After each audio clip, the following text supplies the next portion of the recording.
Hi guys, you don't have a warm-up today because of how much information there is in this lesson. So you need to make sure you have your notes out, that you have your objective, which is to find the area of composite figures, and then your vocabulary word is a composite figure, and then we're going to go ahead and get started. So to begin with, there's a couple of things that you need to know. So composite figure is more than one shape, so it's putting different shapes together or taking shapes apart. So we're going to be adding or subtracting today. I would make sure that in your notes you have the shape and the formula written down. So all of your shapes and all of the formulas that go with them need to be written down in your notes so you can refer back to them as we go on this lesson. So pause the video and write down the shapes and the formula. Okay, so to begin with, we can see that this composite figure has a semicircle and then a triangle, so we have to have two different formulas.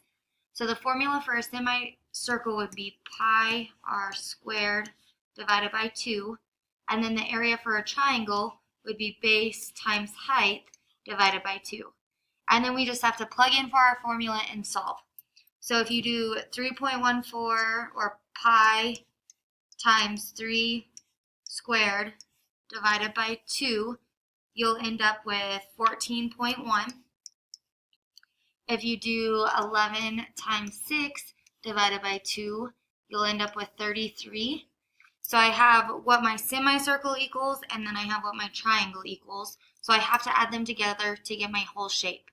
So your whole entire shape would total to be 47.1 meters squared. And don't forget that label. Okay, looking at this shape, it doesn't lay it out as nicely as the last one, so we have to split it for us.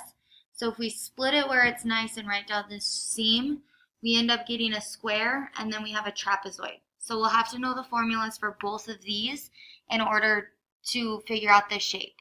So we know the area for a square is length times width, or base times height. So we'll write that one down.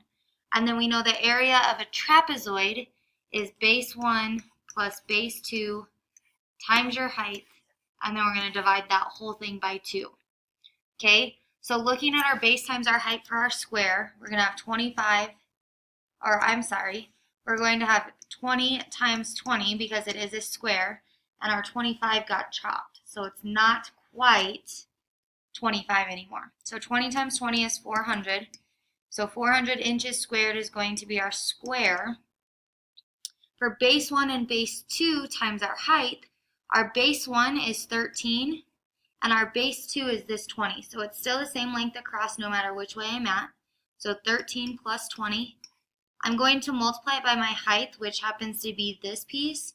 Since I know this piece is 20, it has to add to be 25. So my height becomes 5, and then I'm going to divide by 2. You can use calculators on this. So you should be able to get, when you put this in the calculator, you should get 82.5.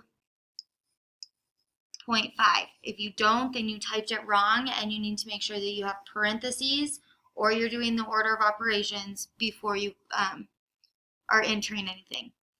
And then I need the whole entire shape, so I'm going to add these. So your total would be 482.5 inches squared.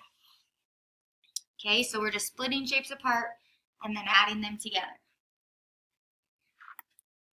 So we look at this one, and this one is split into a trapezoid right here, and then it's split into a parallelogram right here.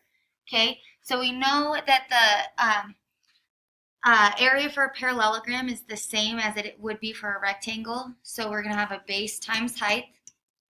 The area for the trapezoid, which we just did, would be base 1 plus base 2 times your height, and then you're going to divide it by 2. Okay, so looking at this parallelogram, we kind of leave out the 3 because it's just the edge of our parallelogram, but it's not the true height, because don't forget the height of a parallelogram has to have that right angle. So the base would be 6, and our height would be 2.5. Okay, so when you multiply those together, you should get 15. My base 1 would be 2, And that's because this one isn't quite as tall as my 3 up here. So it's a little bit shorter. And so since we're having to add on, that's what we account for. So it's that piece that we're missing. Our base 2 would be 3. And then our height would be 3. And we're going to divide that by 2. And again, we're just going to put that in the calculator. And you should get 7.5. And since we're looking for the whole thing, we're going to add that together. So your total would become 22.5 feet squared. Okay, make sure if you have any questions, you're writing them down so we can discuss them when we get back on Monday.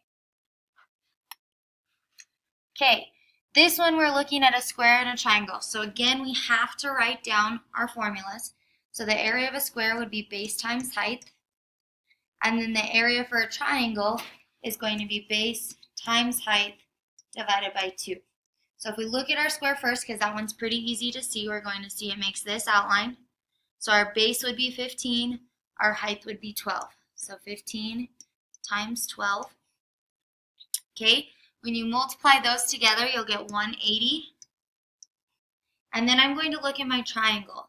If you notice, the base of the triangle is here, but it's also the same base as my square. So instead of having to do 2 different formulas for my triangle, I'm just going to put it into one. So my base is going to be 15. My height is going to be 4, and that's the same for both triangles since now we're doing one big triangle. And then I'm going to divide by 2.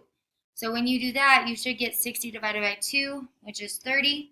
And since I need the whole entire thing, I'm going to add them together, and you'll get 210 feet squared.